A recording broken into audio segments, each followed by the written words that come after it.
Grand ഫിനാലയിൽ ആദ്യം തന്നെ പുറത്തായിരിക്കുന്നത് അക്ബറാണ്. പുറത്തായപ്പോൾ തന്നെ അനീഷിനെ ഒന്ന് വാനോളം പുകഴ്ത്തിയിട്ടാണ് അക്ബർ ആ വീട്ടിൽ നിന്നും ഇറങ്ങി വന്നത്. വെറൈറ്റി എവിക്ഷൻ എന്ന് പറഞ്ഞു കഴിഞ്ഞാൽ ഒരു വളരെ കൺഫ്യൂസിംഗ് ആയിട്ടുള്ള വളരെ ടെൻഷൻ അടുപ്പിക്കുന്ന ഒരു എവിക്ഷൻ ആയിരുന്നു. ആക്ടിവിറ്റി ഏരിയയിലാണ് അക്ബറിൻ്റെ എവിക്ഷൻ നടന്നത്. ടോപ്പ് 5 മത്സരാർത്ഥികൾ എല്ലാവരും തന്നെ ആക്ടിവിറ്റി ഏരിയയിൽ നിൽക്കുന്നു. അവിടെ കുറേ നമ്പറുകളൊക്കെ എഴുതിയ കളങ്ങളൊക്കെ ഉണ്ട്.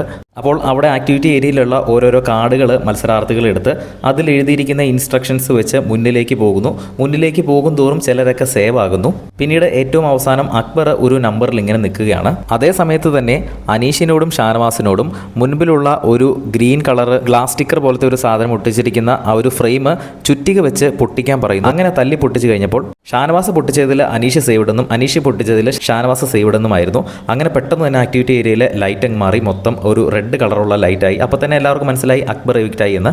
അക്ബറിൻ്റെ ഫേസ് എക്സ്പ്രഷനൊക്കെ പെട്ടെന്ന് അങ്ങ് മാറി. ഒരു വളരെയധികം സങ്കടമായി അക്ബറിന്. പിന്നീട് എല്ലാവർക്കും ഓൾ ദി ബെസ്റ്റ് ഒക്കെ പറഞ്ഞ് ഒന്ന് ഹഗ്ഗൊക്കെ ചെയ്യുന്നു. പക്ഷേ അനീഷിനെ വാനോളം പുകഴ്ത്തിയിട്ടുണ്ട്. നിങ്ങൾ ആരെയും വ്യക്തിഗത ചെയ്തിട്ടില്ല. അത് അനുമോളെ ഒന്ന് കുത്തി പറഞ്ഞതാണോ എന്നൊരു സംശയമുണ്ട്. എന്തായാലും അനീഷിനെ ഒരുപാട് തവണ പൊക്കി പറഞ്ഞിട്ടാണ് വീണ്ടും ലാലേട്ടൻ്റെ ഒപ്പം സ്റ്റേജിലേക്ക് വരുന്നത്. പിന്നീട് അക്ബറിൻ്റെ ആ ഒരു വീട്ടിലെ നല്ല നല്ല നിമിഷങ്ങളൊക്കെ ലാലേട്ടൻ കാണിച്ചു കൊടുത്തു. പിന്നീട് ഇനി അടുത്ത എവിഷനിലേക്ക് പോവുകയാണ്. അടുത്ത ആരാ നമുക്ക് നോക്കാം. കൂടുതൽ അപ്ഡേറ്റ്സിനായിട്ട് ചാനൽ സബ്സ്ക്രൈബ് ചെയ്യും.